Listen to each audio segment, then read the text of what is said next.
จะสีกลางคันธมพูนยาวสุดเหยียดมีแต่ต้นมะพร้าวงามแหงงาม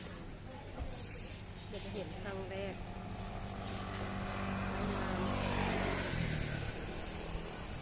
มาเด้อสิโค้งให้เบิ่ง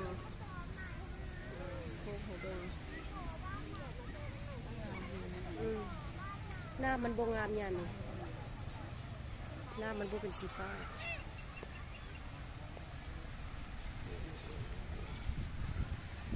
สาวไทยหูบนี่เด้อผู้สาวนะ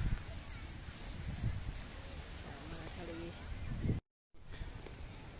อันนี้มันแคมทรายหาดเด้อ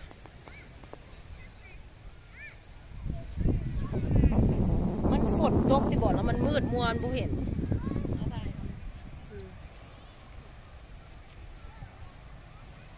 ว่าเท่านี้แหละ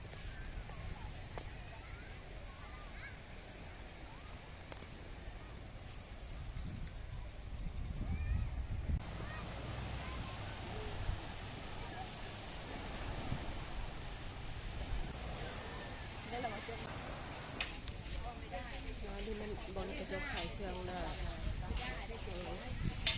หาดทรายทะเลพูนยาวไปหุ่นแต่เฮาบริเลาะมันไก่งามงามงามให้งามมา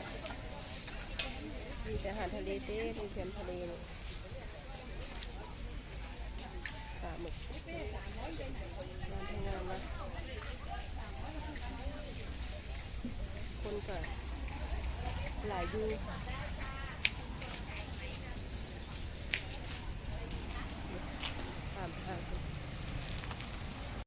ทีมงานกับพามากินข้าวดูทานเทียนทะเลอันนี้เป็นปลากระพงเด้อบ่เป็นปลานิลมันคล้ายๆคือปลานิลแต่เขายังบ่ได้ชิมรสชาติเป็นจังได๋แซ่บบ่แซ่บแซ่บมันบ่มันแซ่บกว่าปลานิลมันบ่คือปลานิลนี่แหละมันสิมีอาหาร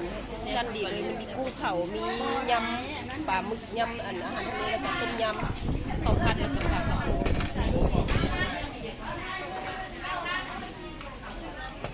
ทายหลานที่สอง